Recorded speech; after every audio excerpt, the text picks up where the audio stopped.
Welcome to the Restore It Ralph channel. I guess I'm done crying and it's time to actually diagnose the engine on Dirty Harry.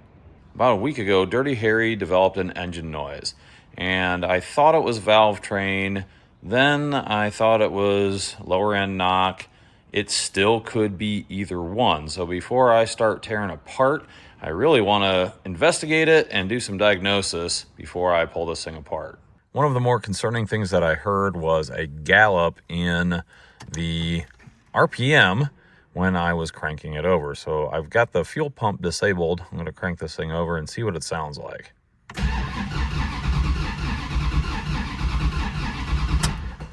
I do not like that one bit. So that definitely sounds like lack of compression in one or two cylinders. That could definitely be caused by rings, piston, or something like that.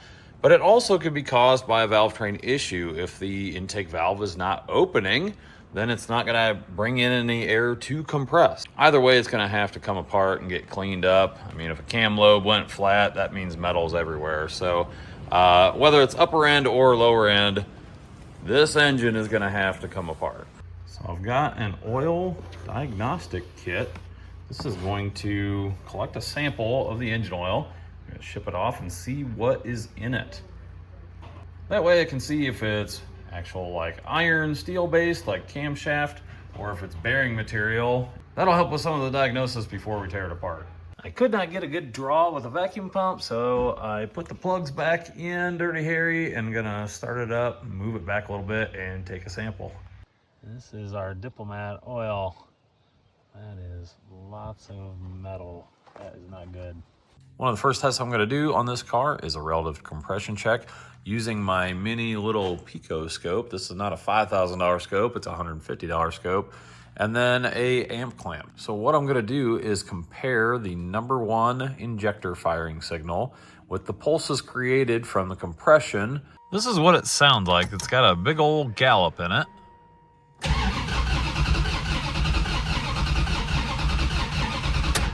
This is what that looks like on the scope.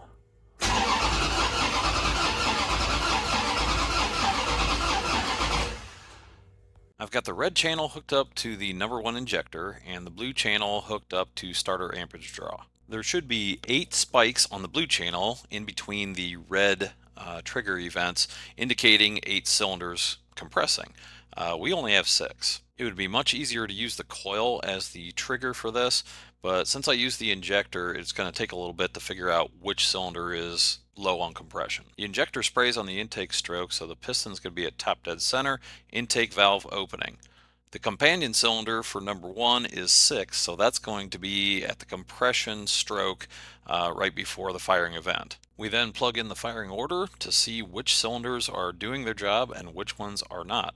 It's pretty clear that cylinders number 4 and 6 are not doing anything. First thing I'm going to do is I'm just going to do a compression check on cylinder number 1, even though it is not the suspected one that is bad or down. Just kind of want to get a baseline. I have all the spark plugs out and fuel pressure is disabled, so I should be good to go.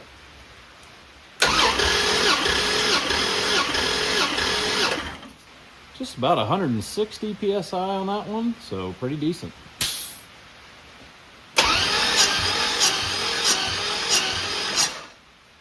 That is definitely low compression.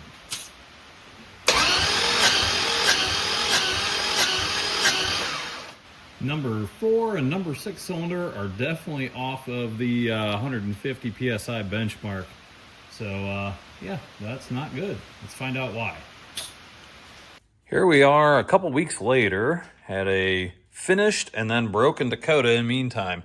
But time to put a leak down tester on this engine and see what's actually going on with it. What I'm going to use is a cylinder leakage tester, and so I'll be able to put this one up to 100 PSI and see where this one holds it. So if it goes up to 90, that means it's got 10% leakage. 10% of it is not being held in the cylinder.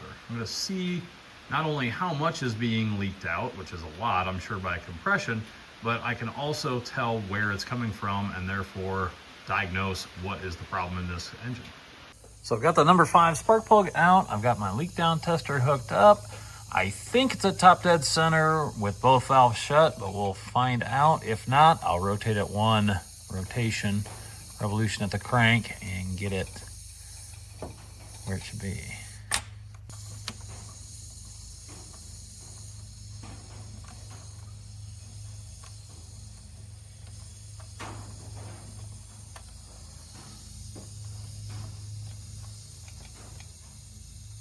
So far, it's not crazy leak down. If I just take 50 times 2, that's 100. 48 times 2, I'm no mathematician, but that's 96. So that's only 4% leak down. Let's put it at 100. Let's see whether it gets us.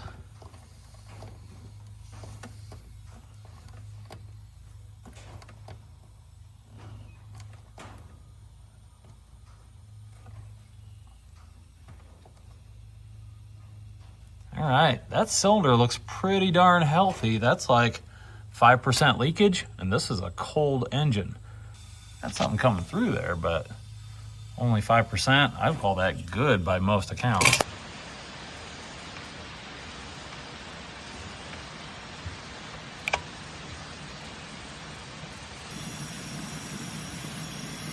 This sucks, but it's kind of cool to show everybody.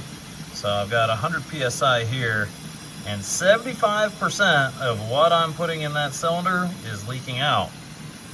I can physically hear something going on.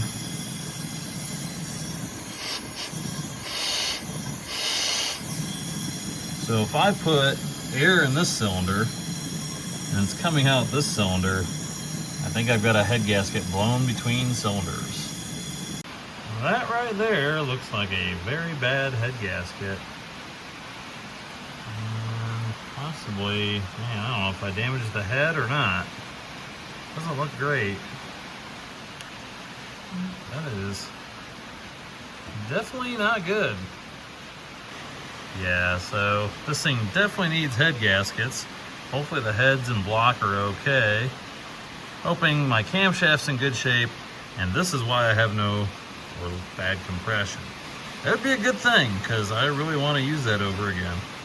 As expected, the oil analysis was not good. Unfortunately, it does have bearing material and steel and iron in it, so I'm not sure exactly what is going bad inside the engine, but there is just so much different metal in there. It's not good, and I'm not super pumped about that, but I'm gonna have to just pull it apart and fix it.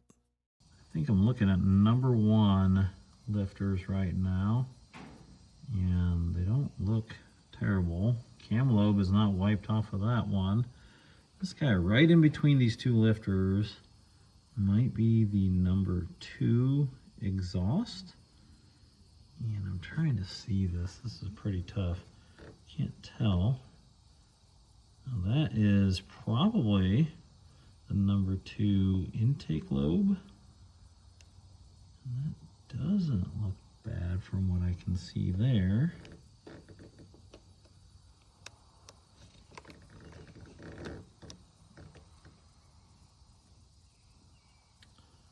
I don't think that looks awful either. Can't hardly see it though.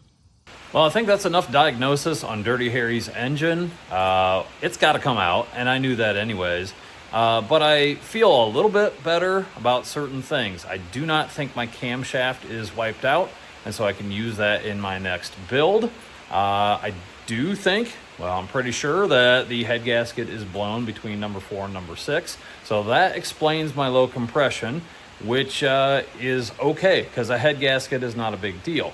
The big deal is the amount of metal in the oil and the noise that's coming from, I believe, the bottom end of this thing. So realistically, there's no other diagnosis that I can do that I can think of to verify yes or no that this thing has a rod knock. So it's time to take this thing apart.